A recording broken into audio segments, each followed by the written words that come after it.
मेरे प्यारे दोस्तों, आप सबों को स्टोरी हेवन परिवार की ओर से दोनों हाथों से नमस्कार।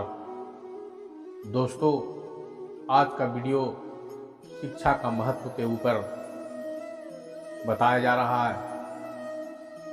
इस वीडियो में एक ऐसे इंसान जो पूरे भारत ही नहीं बल्कि पूरे विश्व में शायद ही कोई ऐसे शख्स होंगे जो उन्हें नहीं जानता होगा। उन्हीं महान व्यक्ति द्वारा बोला गया एक शब्द जो कि यदि अपने जीवन में उसे उतार लें तो ऊंचाइयों तक पहुंचने से कोई नहीं रोक सकता। और वो महान शख्स है अमिताभ बच्चन साहब।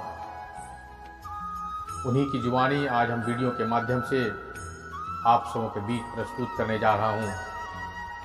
इससे पहले कि मैं वीडियो को शुरू करूं, मेरा एक छोटा सा आग्रह है कि अगर मेरे चैनल पर नए हैं तो मेरे चैनल को जल्द से जल्द इसे सब्सक्राइब कर लें और साथ ही बेल नोटिफिकेशन को ऑन कर लें ताकि हम इसी तरह का मोटिवेशनल वीडियो जो भी लाएँ वो आप सब तक निश्चित रूप से पहुंचता रहे। तो चलिए इसे शुरू करते हैं। आप सबों से नम्र निवेदन है कि इस वीडियो को पूरा कम से कम एक बार जरूर ध्यान से सुनने की कोशिश कीजिए। हम दावा करते हैं यह वीडियो आप सबों को जरूर पसंद आएगा। शिक्षा का महत्व मैंने बचपन से ही देखा है।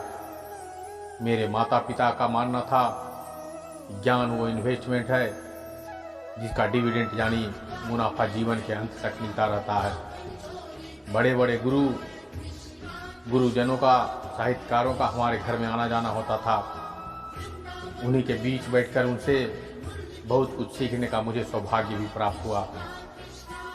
मैं ऐसा मानता हूँ कि एक समान जिंदगी जीने के लिए इंसान को रोटी, कपड़ा और मकान के अलावा अगर किसी चीज़ की सबसे ज़्यादा ज़रूरत होती है तो वो है शिक्षा, एजुकेशन।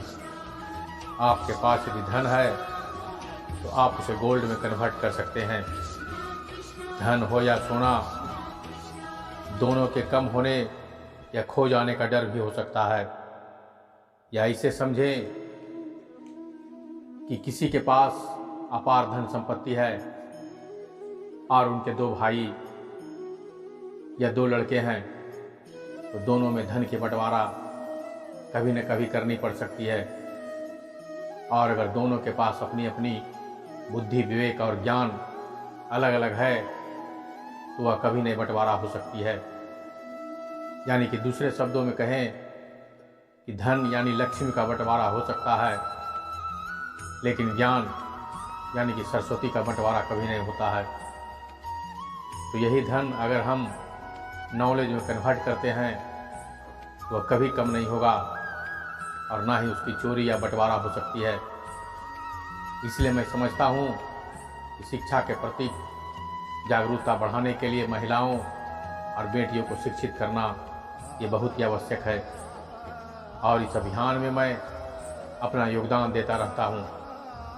अब देखिए, एक राजा ने कितने राज्यों पर विजय प्राप्त की, कौन कौन से शस्त्रों का इस्तेमाल किया, कितने सैनिक थे, ये सब शायद आपको याद ना हो।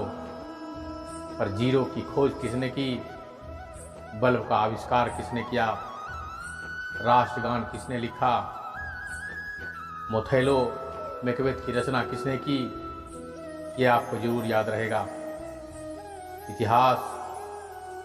इतिहास गवाह है कि एक राजा अपनी शक्ति के बल पर केवल वहीं तक पूजा जाता है जहां तक उसका साम्राज्य फैला होता है।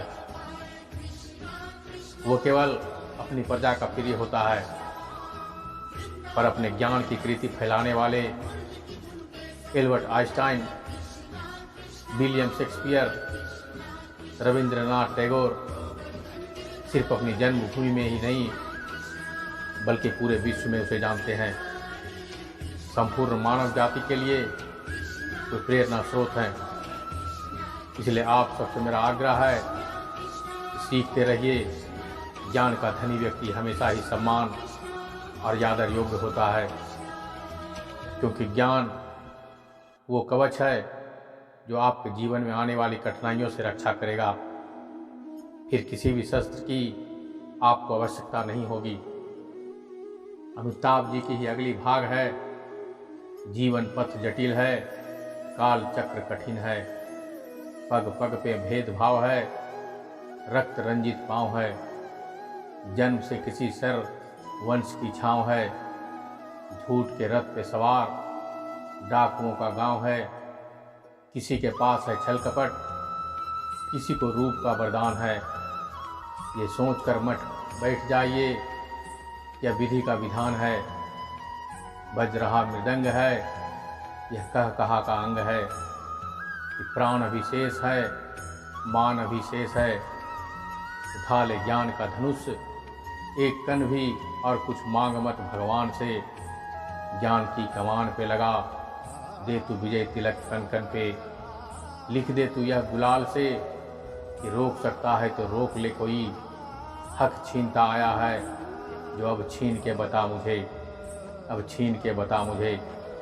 ज्ञान के मंच पर सब एक समान है, विधि का विधान पलट दे वो ब्रह्मास्त्र ज्ञान है।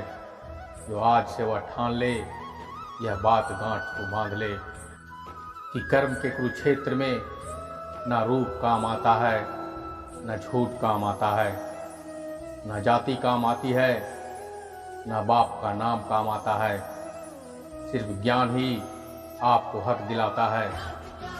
तो दोस्तों, इस ज्ञान के ऊपर वीडियो आपके अंतर आत्मा को जगा देगा।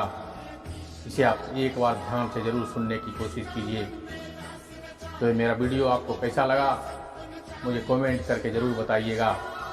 अगर अच्छी लगी हो तो एक लाइक ज़रूर कर दीजिएगा। तो मिलते हैं अगली संध्या ठीक 6 बजे।